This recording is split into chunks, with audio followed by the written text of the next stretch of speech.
बुशरा जी आ जाओ जी। हाँ जी, चांद रात मुबारक। खैर मुबारक। मेहंदी लगवा के आई सरबत पिलाने के घर से। हाँ, सरबत मेरी प्यारी बहन है बड़ी ना। प्यारी है, बड़ी प्यारी। सबको इकट्ठा कर लिया, फिर खूब रौनक थी। उसकी अम्मी, उसकी नानी, उसकी दादी सब थे, और रुबीना भी आ गई थी। काफी सारे लोग आ रहे थे। मैं तो जरा थोड़ी जल्दी गई थी और जल्दी आ गई थी। थोड़ा आगे आए ना, ये नजर ही नहीं आ रहा मुझे। मेहंदी अरे वाह, अच्छी है ना, खुशबू अच्छी है ना। बढ़िया खुशबू तो मुझे बहुत खुशबू बहुत अच्छी मुझे भी लगती बहुत अच्छी लगती है है मेहंदी ना? खुशबू। हाँ, बल्कि वो आई हुई थी शहजाद की वाइफ, शहजाद शेख, हमारा जो बच्चा। उसको मैंने कहा हिना, आप हिना नहीं लगवा रही, कहती शहजाद को पसंद नहीं। मैंने कहा ओए अच्छा, ऐसा भी होता है। चले पसंद अपनी अपनी। हाँ, मजे की लेकिन मुझे इसकी खुशबू पसंद है और ये डिजाइन बहुत अच्छे लगते हैं, है ना। है ना? और मैंने बढ़िया। उसको अपना पैटर्न खुद दिया था। मैंने कहा मुझे सारा सारा नहीं चाहिए, यहाँ यहाँ तक नहीं चाहिए। हाँ, तो ये बस रुबीना ने भी इसकी तस्वीर खींची। वो कहती मैं भी ऐसे लगवाऊंगी। अच्छा नाइस। बस ऐसा एक हमारी रिवायत है। हाँ, और मेहंदी से ईद की बहुत सी यादें होती हैं, और अपना बचपन भी याद आता है। तो मुझे लगता है छोटी छोटी रिवायतें जो हैं वो रखनी चाहिए।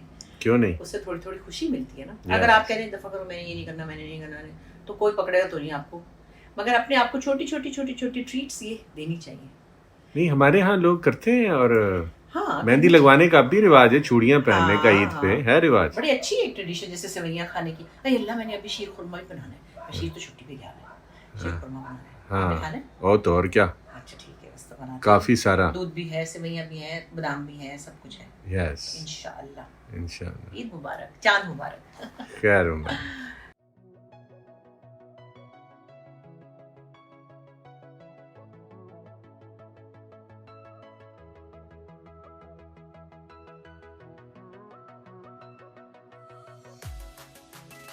हाँ जी, हम बहरोज़ के घर ईद पर आए हुए हैं। बड़ा मज़ा आ रहा है। यहाँ पे मैं हूँ, मेरा है, सीमा है मेरी खालाजाद में।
अस्सलाम वालेकुम। हाय, कितना प्यारा नज़ारा।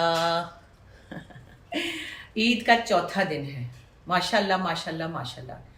ईद के तीनों दिन बड़ा मज़ा आया। हम लोग दोस्तों के पास खाने पे गए, कपड़े शपड़े पहने, नखरे शखरे किए, मेहंदी शहंदी लगाई, है ना। बस यही है, वो खुश होने के बहाने ढूंढने चाहिए ज़िंदगी में। मसले मसाइल सबके साथ हैं, लेकिन ईद के दिन तो हमें खुश होने का हुक्म है, हुक्म है। और फिर माशाल्लाह जब रोज़े रखे हों तो फिर ईद का मज़ा ही कुछ हो। लेकिन वो और बात है कि ईद के 1-2 दिन के बाद भी आपको होता है कि पानी नहीं पीना, खाना नहीं खाना, ऐसा ही होता है ना सबके साथ।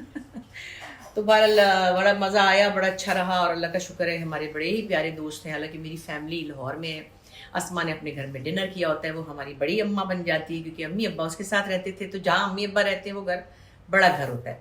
और अब्बास भाई तो चुके लीडर ऑफ द फैमिली हैं, तो वो बाजी को और गुड़िया सदफ़ को, सुम्बल के बच्चों को, अपनी बहनों को, सबको इकट्ठा करते हैं ईद के दिन। और माशाल्लाह खूब भरा हुआ घर होता है। अब तो खैर ऐसे समीन के जो घर वाले हैं वो भी फैमिली में ऐड हो गए हैं, तो अब उनके घर में ये, तो खैर मैं ऐसे तो कहने को अकेली हूँ, मतलब हुसैन साहब हैं, लेकिन हम मेरे पास मतलब फैमिली उस तरह नहीं, मगर मेरी खालाजाद बहन मेरे साथ ईद के दिन बहरोज़ के घर गई थी, और फिर हमने वहाँ, वो हमारी वो फैमिली है, क्योंकि मैं तो पिछले 40-42 साल से अपने दोस्तों के साथ ही रहती हूँ, ज़्यादा ज़ाहिर है मेरी फैमिली हुई है, उनके साथ ही तो मैंने कराची में अपना सारा वक्त गुजारा है। बाकी बस शुक्र अल्लाह का, जो वक्त मिले खुशी से मिले, उसको इंजॉय कर लेना चाहिए, और अल्लाह का लाख शुक्र है कि हम ये सब करने के काबिल हैं, हमारे पास सेहत है, हमारे पास हिम्मत है, हमारे पास वो ख्वाहिश है कि हम किसी से मिलना चाहें। कई दफ़ा लोग बड़े बस कहना चाहिए बेजार है, लेकिन अब ज़्यादा हो गया, घर में पड़े पड़े टीवी देख रहे हैं या सोशल मीडिया, कौन जाए वहीं बैठ बैठ के ईद मुबारक मुबारक। और मैं हमेशा की तरह कहती हूँ कि मुझे जिस चीज़ से बहुत चिढ़ है, एक चीज़ है, फॉरवर्डेड मैसेज मुझे कोई भेजता है तो मैं उसको ब्लॉक कर देती हूँ, सॉरी, क्योंकि भेड़ बकरियां बादशाह फकीर सब एक लाइन में हैं। आप क्यों भेजते हैं मुझे? जब मुझे कोई कहता है ईद मुबारक बुशरा, तो मैं कहती हूँ फलां आपको भी ईद मुबारक हो। जब मेरे नाम से कोई मुझे ईद मुबारक कहेगा तो उसको मैं ईद मुबारक मानूंगी। जो तो पता नहीं कौन कौन से लोग हैं जिनको मैं जानती ही नहीं हूँ, चलो भाई उनकी मोहब्बत है, वो मुझे ईद मुबारक कह रहे हैं या यौम आज़ादी मुबारक कह रहे हैं या जो भी दिन आता है उसको कह रहे हैं, तो मैं उनको जानती हूँ तो चलो ठीक है। अब मैं आपको जानती नहीं हूँ और आपने अपने फ़ोन में जिसका भी नंबर है, धोबी का, नाई का, फ़कीर का, बादशाह का, पता नहीं किस किस का, उसको आपने साथ ही भेजे, तो मुझे भी आपने उनमें शामिल किया। मैं आपके लिए वो फिर स्पेशल नहीं हूँ, तो मैं जवाब नहीं देती। और मैं 100 दफ़ा कहती हूँ कि प्लीज़ ये फॉरवर्डेड मैसेजेस बंद कर दें, इरिटेट करते हैं, फ़ोन की मेमोरी भर जाती है, फिर मैं डिलीट करती हूँ, गुस्सा आ जाता है मुझे। मतलब आप मुझे डिसकर्टियस ना समझिएगा, एक लॉजिक है हर चीज़ की। जब मैं आपको जानती नहीं हूँ तो आप कैसे मुझे कह सकते हैं कि भाई फलां दिन मुबारक हो, ऊपर से आप मेरा नाम भी नहीं ले रहे, तो इसका मतलब आपने तो जो भी राह चलता है उसको भेजा, तो मुझे भी भेज दिया उसमें, तो उसके बाद मेरे लिए तो उसकी अहमियत नहीं रहती ना। और मिसेज एंथनी बाकायदा बर्तन धोए जा रही हैं और उनकी आवाज़ आई जा रही है, लेकिन घरों में ऐसे ही होता है भाई, है ना। और बशीर तो गया हुआ है, तो मिसेज एंथनी ही इस वक्त मेरे घर का ज़रा ख्याल रखती हैं, मेरा ख्याल रखती हैं। जो तो मैंने रोज़ कपड़े आके उतारे, वो फेंके, कभी चूड़ियाँ फेंकी, कभी जूते फेंके, सुबह आती है यूँ करके ऐसे जादू करती है, सब चीज़ें समेट देती है भी ना। मैं गंदी बच्ची बन गई उसकी वजह से, वरना मैं ज़िंदगी में कभी अपनी चीज़ें समेटे बगैर सो ही नहीं थी। अब मैं ऐसे बच्ची नहीं, आप अच्छी कह रही आप गंदी बच्ची नहीं, आप अच्छी बच्ची है। मैं चौट चपट हो गई, तो वरना मुझे बड़ी बीमारी है। और मैं जैसे बाहर ट्रैवल करती हूँ ना, तो होटल्स में जाती हूँ, तो वहाँ पे ज़ाहिर है सुबह सुबह हमने ट्रैवल करना होता है, एक एक चीज़ इंच में पैक करके बक्सा अपना तैयार करके, सिर्फ इतना कि मेरे टूथब्रश वगैरह बाहर होता है, और वो मैंने सुबह सुबह रखना होता है, या थोड़ा बहुत जो रास्ते में मेकअप करना होता है ऐसे हल्का वाला, जिसमें लाइनर वाइनर नहीं होता, तो वो मैं कर लेती हूँ। और जूता रख लेती हूँ जो मैंने पहन जो पतलून पहननी होती है वो। मुझे चीज़ें समेटने का बड़ा प्रॉब्लम है, लेकिन यहाँ आके मैं चौड़ी चपट्टी, है ना।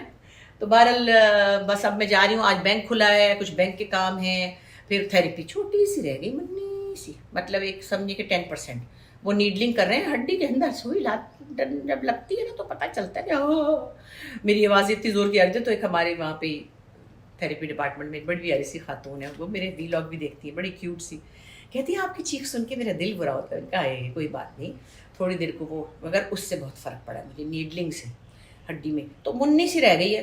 तो मैंने कहा भाई अब ये कर ही लूँ, 8 दिन तो हो गए मुझे ईद की वजह से भी, और वैसे भी छुट्टियाँ भी थी और नहीं गई। तो एनीवे, तो मैंने कहा मैंने छोटे छोटे कुछ 2-4 क्लिप्स तो बनाए हैं, लेकिन ज़्यादा नहीं बना सकी। रात को भी गई थी एक जगह पे, बस वहाँ भी नहीं बना सकी, क्योंकि फिर लोग सब तरह के लोग होते हैं ना, सारे आर्टिस्ट तो नहीं होते ना। फिर मुझे अच्छा नहीं लगता कि वो फिर शाये होंगे या पता नहीं, वो फिर वो आप उनको जानते भी नहीं है, तो पता नहीं आपको इंटरेस्ट हो कि ना हो, तो मैं नहीं बनाती। और वहाँ शोर इतना होता है, हल्ला गुल्ला मचा होता है, खाना हो रहा होता है, 15-20 लोग थे रात को हम लोग, बहुत मज़ा आया। हाँ जी, आज मैं सौदे लेकर आई हूँ भाई, मतलब कि बशीर चला गया है तो अब सौदे लाने थे। ज़ाहिर ईद के दिनों में छुट्टियों में सब्जियां भी नहीं मिल रही थी, तो मैं आज निकली बैंक के काम से, फिर सौदे उठाए, फिर फ्रूट उठाया, फिर बैंक के काम किए, फिर आज मैं घुस गई गल्फ़ मार्केट में, और वहाँ से मैंने कुछ लेना था जो कि मुझे नहीं मिला। मुझे प्योर सिल्क लेना था, वो नहीं मिला। फिर मैं आशियाना पे गई, मुझे पार्किंग मिल गई। हुई मैं तो बड़े अरसे से कभी खुद गई ही नहीं, क्योंकि पार्किंग नहीं होती ना। और अब जो सौदे उठा के लाई हूँ तो याद आ गया अपना ज़माना, और देख के मुझे रोना भी आता था। एक ज़माने में क्या था कि मैं सौदे लेकर आई और मतलब ढेर लगा हुआ था बहुत सारा चीज़ों का, और ज़ाहिर बच्चे छोटे थे, मैं लाइट तो जला लूँ। बच्चे छोटे थे और इतनी चीज़ें पड़ी थी कि मैंने भाएँ भाएँ करके रोना शुरू कर दिया। एक्चुअली मैंने एंटीबायोटिक खाई थी, तबीयत अच्छी नहीं थी, ये लाइट भी अच्छी नहीं है, सर पे ऐसे लग रहा है जैसे सड़क है। तो अब यही मुझे आज याद आ गया, मैंने कहा बहुत दिनों के बाद अब मैं ये अपने ओन पर सारा सौदे उठा के लाई। और जनाब याली ये देखिए ढेर और अभी तो काफ़ी चीज़ें नीचे पड़ी हैं, फिर जब गई तो फिर याद आ गया कि भाई वो क्या नाम है इसका, आए पंखा भी चल गया इसमें, तो मुझे तो आता ही नहीं बंद करना। लेकिन अब ये भी आ गया, तो मैं आज सब्जियां सौदे तो ले आई ऊपर। मैंने कहा भाई बाकी चीज़ें तो बाद में, लेकिन पंखा चल पड़ा जोर से, वही कैसे बंद करते हैं मैं देखती हूँ कैसे बंद करते हैं। इन लोगों ने मुझे कहीं का नहीं छोड़ा, मोहताज करके रख दिया है। हाँ, मिसेस एंथनी ने और बशीर ने, लेकिन खैर शुक्र है मेरी हेल्प करते हैं। और कितनी ख़राब लाइट है यहाँ पे, वो फुल्ला में तो लग रही हूँ जैसे कि बिल बतौड़ी। अब हिल भी रहा है, ऐसे करके लोग बना लेते हैं अकेले में, पता नहीं मुझसे क्यों नहीं बनता। और हुसैन साहब गए हुए एडिटिंग करने, वो अपने कोई जो उनका ड्रामा चल रहा है ना कुछ ना कहना, तो मैं तो भाई अभी करने लगी हूँ। दूसरे मैं अरवी लाई हूँ, मुझे अरवी बड़ी पसंद है, और मैं अरवी गोश्त बना रखा है, बशीर बना के गया था 2-3 साल ना, फ्रीज कर गया था। तो मैंने कहा चलो अरवी गोश्त बनाते हैं, फिर धो के सामान, अब मैं फ्रिज में से डब्बा निकाल के सब धो के रखूँगी। तो बड़े दिनों के बाद आज मेरी खेल करी तो फ्रूट चाट करनी, क्योंकि हुसैन साहब को फ्रूट बहुत पसंद है। तो वो ये कह रहे थे मैं मतलब कुछ वो खाना शायद उन्होंने हाँ जल्दी खा लिया, उन्हें खा लिया अपने काम पे, तो कहते आप थोड़ा सा फ्रूट बना लीजिएगा। मैंने चलो ठीक है। ऊपर से मुसीबत क्या कि गैस चली जाती है 7 बजे, एक मुसीबत है, मुझे पता ही नहीं था। कल मैं उनको रोटी बनाने लगी तो देखा तो चूल्हा ही नहीं जल रहा था। फिर जल्दी से मैंने वो क्या इसको कहते हैं हॉट प्लेट निकाली, उस पर रोटी अच्छी नहीं मतलब बन जाती है, लेकिन सूखी सी होती है, मज़े की नहीं होती है। और देखे तो मैं कितनी अच्छी प्लेटें लाई, गहरी वाली सालन की प्लेटें है ना। प्लेन मेरे पास वाइट सेट है, लेकिन वो कुछ ज़्यादा है तो सही में गहरी प्लेटें, लेकिन ज़रा ये और अच्छी थी, तो मैंने कहा चलो 6 प्लेटें ले ली, गिलास ले लिए, ऐसी चीज़ें। कभी कभी चीज़ियाँ लेने का मज़ा आता है ना। तो आज निकली थी मैं ज़रा, ये मेरी समझे फ़न शॉपिंग है। हाँ फ़न शॉपिंग है। ड्राइविंग भी मुझे इतनी बुरी नहीं लगती, कभी कभी करने में कोई हर्ज नहीं है। मैं तो आजकल खूब गाड़ी चला रही हूँ। एक तो वो मेरे दोस्तों के घरों में भी कल मैंने चलाई, परसों हुसैन साहब ने चलाई थी, कल वो नहीं गए थे। और मैं धन गाड़ी चला रही हूँ, मुझे अच्छा लग रहा है। एक्चुअली पता है ड्राइविंग में क्या होता है, आपको लगता है आपकी लाइफ आपके कंट्रोल में है। और दूसरी बात ये कि जो पहली बात है, जो कि पहली से भी पहली बात है, मुझे डिपेंडेंसी पसंद नहीं है किसी भी चीज़ की, कि भाई वो मैं तो जा नहीं सकती, गाड़ी नहीं है, ड्राइवर नहीं है, या मुझे गाड़ी चलानी नहीं आती, हाइला में चली जाती फला जगह अगर कोई मिल जाता, या मैं चाय के बगैर नहीं रह सकती, मेरे सर में दर्द होता है, उफ चाय ना मिले तो मुझे नहीं, अल्लाह का शुक्र है। या मैं गोश्त के बगैर नहीं रह सकती, या मैं दाल के बगैर, हाँ मैं दाल चावल के बगैर ज़रा अपसेट होती हूँ, मुझे मज़ा नहीं, सबको पसंद है। लेकिन ज़िंदगी में चाहिए आपको भी और मुझे भी कि जो कुछ भी हम खुद कर सकें। अभी सच्ची बात है, ये काफ़ी भारी सामान था मेरे हाथ के लिए भी, मैं गई थी हाँ हॉस्पिटल में गई थी, थोड़ा सा रह गया, तो मेरा ख्याल मैंने खा लिया, लेकिन मैंने 2 चक्करों में उठा लिया। रास्ते में एक नेबर देख रहे थे, जाते हुए सौदा उठा के, तो क्या है फिर क्या हुआ, अभी भी और चीज़ें रखी है, वो कपड़ा वपड़ा है, मैंने कहा वो कल आ जाएगा, ये चीज़ें ख़राब ना हो जाए। तो चीज़ें जब ले लेते हैं उनको समेटना, उनको संगवाना, हाँ संगवाना ये भी एक लफ्ज़ है कि उनको संगवा दो, चीज़ों को इन्हें समेट दो, तो वो भी एक काम है। अब इनको धो के साइडों पे रखूँगी, जब खुश्क हो जाएंगे डब्बे में डालूंगी, बस हो गया मज़ा। चले कोई बात नहीं, कभी कभी ऐसे भी अच्छा लगता है।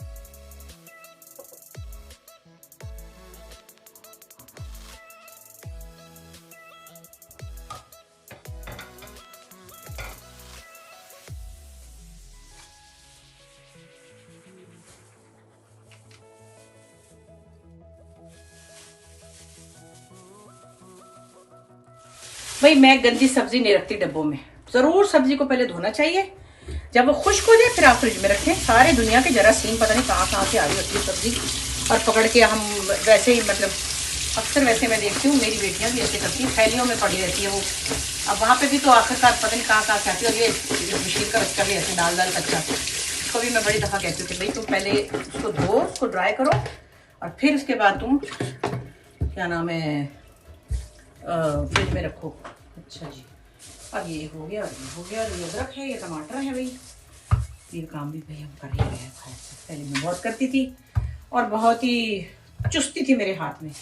प्रैक्टिस में होता है ना आप ज़रा, तो वो सब चीज़ें बड़ी अच्छी रहती हैं। खैर मैं कौन सी नई बात बता रही हूँ, आप लोग सब यही कुछ करते हैं, अभी तक कर रहे होंगे। वैसे मैंने कुछ घर ऐसे देखे जहाँ खाना ही नहीं पकता, और वो मतलब वो मियाँ बीवी जो है सैलेड वैलेड खाते हैं। डाइट का भी सीन है ना, कई का कई वो खाते पास्ते और मतलब ऐसी कई चीज़ें जो कि हम तो भाई रोटी सालन खाते हैं, बनाने में मज़ा नहीं आता। भाई मेरा सर ही कट रहा है सारा, इसको ऊपर कर लो ज़रा सा ऐसे। हाँ ये अब बेहतर है ना। तो बहरहाल वो भी घर क्या है जिसमें खाना ना पके, मुझे तो समझ नहीं आती। जिस घर में मेहमान ना आए वो घर कैसा है, जिस घर में खाना ना पके वो कैसा है। बहरहाल आजकल के बच्चे भाई अपनी मर्जी से चलते हैं। खैर शुक्र हमारी बेटियाँ तो खाना पकाती है बहुत। तो अल्लाह कितनी चिड़चिड़ लगाई इसने टमाटर वाले थैले ने। तो बात यह है कि भाई घरों की कुछ ट्रेडिशंस होती हैं जो बच्चे फॉलो करते हैं। हमारी एक दोस्त थी बड़ी प्यारी, बहुत बड़ी आर्टिस्ट थी, मैं उनका नाम नहीं ले रही, मुझे बहुत अजीज थी। उन्होंने कहा मैंने कभी किचन में घुस के अंडा भी नहीं बनाया, मुझे नहीं आता था। और अपने मियाँ की बड़ी लाडली थी। उन्होंने कहा कोई बात नहीं, खनसामा बनाएगा या मैं बनाऊंगा, ये भी हज़ारों में से एक होता है। मगर बुरी बात नहीं है, अपने अपना अरेंजमेंट है भाई। नहीं किसी को शौक तो भाई नहीं है, हम जैसे तो हर जगह जाके दाल चावल ढूंढने बैठ जाते हैं ना। चले मैं अपना काम करती हूँ, बाद में बात होगी। हाँ जी, सब्जियां तो कुछ मैंने धो ली है, धनिया भी काट के धो लिया है। इसको मैं डालूंगी वो जो किचन टॉवल होता है ना, उसमें रैप करके रखूँगी तो कुछ दिन चल जाएगा। और अभी डब्बा सूख रहा है, इधर लेमन भी रख डाले हुए हैं, दिखाती हूँ आपको। और ये सब धुला हुआ है, जब ये सब सूख जाएगा अभी पुदीने के पत्ते तोड़ के उसको भी धो धा के, और ये किचन टॉवल जो है ना इसमें रख लूँगी, ठीक है ना। वैसे तो सबको ही आता है ये सब, लेकिन बच्चे जो है ना, बता रही हूँ ना, मेरी बेटियां भी ऐसे करती, थैलियाँ घुसा देती हैं। मैं कहती हूँ भाई इतनी दुनिया की जरासीम में पता नहीं कहाँ कहाँ से सब्जी कब की चली हुई है, फिर ऊपर से आप उसको प्लास्टिक में बंद कर देते, उसको हवा भी नहीं लगती, तो पता नहीं खेत से उतरे उसको 50 दिन हो चुके होते हैं। तो हमारे पास जब पहुँचती तो फटाफट एक तो ताज़ी ताज़ी सब्जी बना लेनी चाहिए, यहाँ पे ला के 8 दिन सड़ा नहीं चाहिए। अब मैंने तुरई लिया है, बैंगन लिए हैं, कल तुरई बन जाएगी, परसों बैंगन बन जाएगी। सब्जी की तरस गई थी पता, रमज़ान में सब्जी खाने को दिल नहीं चाहता, अब बहुत खा रहे, अब दिल चाह रहा है, खा रहा नहीं है, बहुत दिल चाह रहा है। तो अब ये है कि मैं 2-3 चीज़ें लाई हूँ। हाँ मैं लाई हूँ बैंगन, अरवी और तुरई, और बस अभी 2-3 दिन हम ये खाएंगे, फिर हम कुछ फ्रेश ले लेंगे, फिर हम दाल खा लेंगे, फिर हम कड़ी खा लेंगे। मैं गोश्त बिल्कुल नहीं खाऊंगी, मतलब कोशिश करूंगी कि कम से कम खाऊंगी, कि दावतों में भी बहुत गोश्त खाया। तो वैसे भी हमें मटन बहुत महंगा भी है, और हमें सब कहते हैं ना कि आपको सब्जियों पे चले जाना चाहिए। अब सब्जियों का भी लोग कहते हैं कि भाई वो गंदे पानी से धुलती है, अब हम कहाँ जाएं, कहाँ जाएं, क्या खाएं। अच्छा फिर अल्लाह मालिक है, खसमानू खाएं।